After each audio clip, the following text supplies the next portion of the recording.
viande délicieuse au four en 5 petites minutes de préparation. Super recette. Reste avec moi car je vais te donner quelques astuces pour que ce soit toujours incroyable et je suis sûr que certaines vont te surprendre. Je commence par couper une pomme de terre en fines rondelles, toutes à peu près de la même épaisseur. Je coupe aussi un oignon pas trop gros en lanières, donc je le pose comme ça à plat et je coupe, c'est parti. Même opération avec un demi-poivron rouge, bien sûr, tout juste lavé. Voilà mes lanières de poivrons. Et maintenant, je prends un moule adapté au four ou une plaque. Et ce que je fais, c'est verser un filet d'huile au fond, que j'étale avec une des pommes de terre.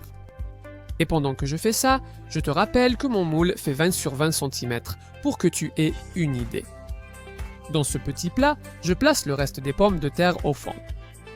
Je couvre avec le poivron que j'avais et aussi avec l'oignon que j'étale par-dessus pour le répartir de manière uniforme.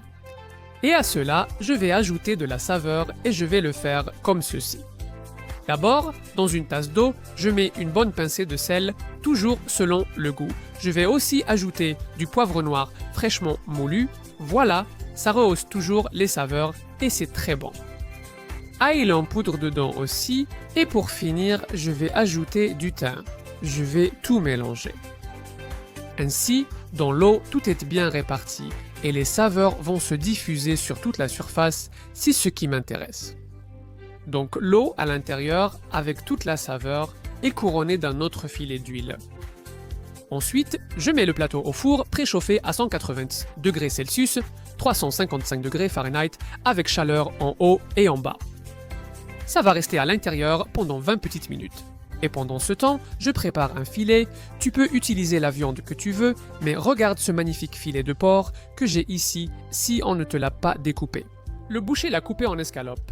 Regarde comme il était facile de faire une incision de chaque côté pour obtenir une tranche plus fine et ainsi la déguster plus facilement. Je le coupe en deux pour qu'il tienne dans mon plateau et là j'ai ces deux portions spectaculaires. Ce que je fais, c'est lui donner la même saveur qu'à l'eau, c'est-à-dire du sel, du poivre noir, toujours en répartissant généreusement sur une des faces et aussi de l'ail en poudre. Un peu de thym que je vais saupoudrer directement par-dessus et je couronnerai de quelques gouttes d'huile.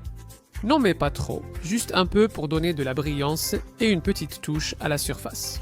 En chauffant, ça va se répartir et ce sera superbe. Après 20 petites minutes comme ça, à mi-hauteur, avec la chaleur en haut et en bas, les pommes de terre seront presque prêtes.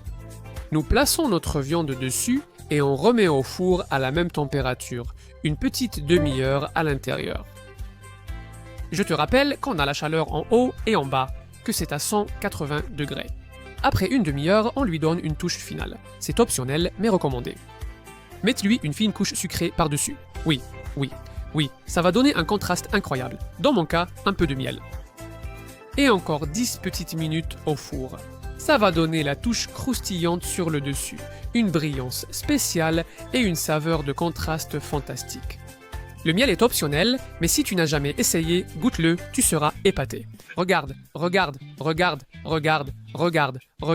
quelle véritable merveille. Quelle belle couleur, quel joli doré sur le dessus, bien croustillant, et la viande tendre à l'intérieur avec vos légumes. Une véritable merveille. Et je ne peux pas résister à y aller.